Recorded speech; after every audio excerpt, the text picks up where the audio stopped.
বাংলাদেশের রাজনীতিতে নতুন একটি বিতর্কের নাম হয়ে উঠেছে জুলাই সনদ। জুলাই সন্ত্রাসীরা একটি সনদে আওয়ামী লীগের বাইরে থাকা রাজনৈতিক দলগুলোকে সই করতে চাপ দিচ্ছে বা বাধ্য করতে চাইছে। বোঝাই যাচ্ছে এই জুলাই সনদ আর কিছুই নয়, জুলাই সন্ত্রাসী এবং তাদের ভবিষ্যৎকে রাষ্ট্রীয় এবং আইনগতভাবে স্বীকৃতি দেওয়াই হচ্ছে এই কথিত সনদ প্রণয়নের মূল লক্ষ্য।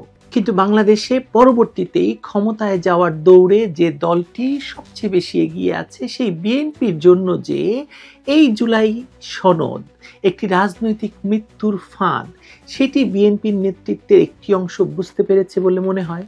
জুলাই সনদ কোনো পবিত্র দলিল নয়, এটি একটি রাজনৈতিক কৌশল, একটি ছলনা, যা একই সঙ্গে ভয়ঙ্কর এবং বিভ্রান্তিকর। বিএনপির উচিত এটি বাতিল করে নিজেদের অবস্থানকে স্পষ্ট করা।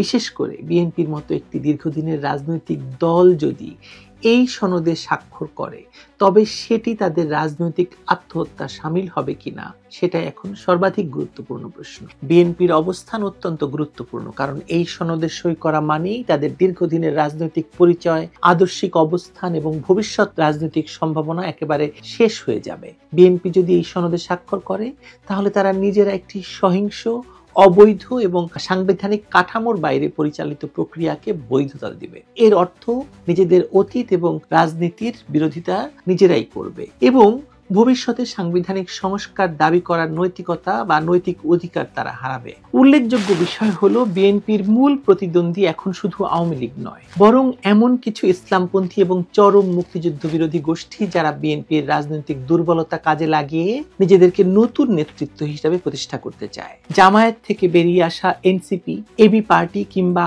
তথাকথিত ইসলামী গণতন্ত্রবাদী গোষ্ঠী সবাই এখন বিএনপি পরবর্তী বিরোধী দল হিসাবে নিজেদের অবস্থান তৈরির খেলায় মেতেছে, আওয়ামী বিরোধী অবস্থান তৈরিতে। এদের অনেকেই সরাসরি বিএনপিকে ব্যর্থ শক্তি বলে আক্রমণ করে, আবার এক হাত দিয়ে তাদের হাতে ঐক্যপত্র বা সনদটিও ধরিয়ে দেয়। এটি বিএনপির জন্য রাজনৈতিক চক্রান্ত নয় তো কি, আমাকে বলুন তো? বিএনপির জন্য এই মুহূর্তে সবচেয়ে গুরুত্বপূর্ণ বিষয় হলো তারা কিভাবে নিজেদের রাজনৈতিক এবং আদর্শিক অস্তিত্ব রক্ষা করবে সেটি। যদি তারা এই সনদে স্বাক্ষর করে তাহলে আন্তর্জাতিক মহলে একটি মেসেজ তারা দিয়ে দেবে যে তারা একটি বিতর্কিত, অগণতান্ত্রিক, সহিংসতার মধ্য দিয়ে গঠিত গোষ্ঠীর সাথে হাত মিলিয়েছে। ফলে বিএনপি তার গণতান্ত্রিক দাবিগুলোকে ভবিষ্যতে আর বিশ্বাসযোগ্যভাবে তুলে ধরতে পারবে না। আর যদি তারা সই না করে তখন হয়তো তারা কিছু সময়ের জন্য একা হয়ে যাবে, কিন্তু ইতিহাস সাক্ষ্য দেবে তারা নিজেদের আত্মমর্যাদা এবং রাজনৈতিক আত্মাটাকে বিকিয়ে দেয়নি। রাজনীতিরা করতে চেয়েছে। বিএনপির উচিত এখনই একটি বিকল্প রূপরেখা জাতির সামনে তুলে ধরা, যেখানে গণতন্ত্র, আইনের শাসন, ক্ষমতার বিকেন্দ্রীকরণ, নির্বাচনী ব্যবস্থা সংস্কার এবং স্বাধীন বিচার ব্যবস্থা থাকবে।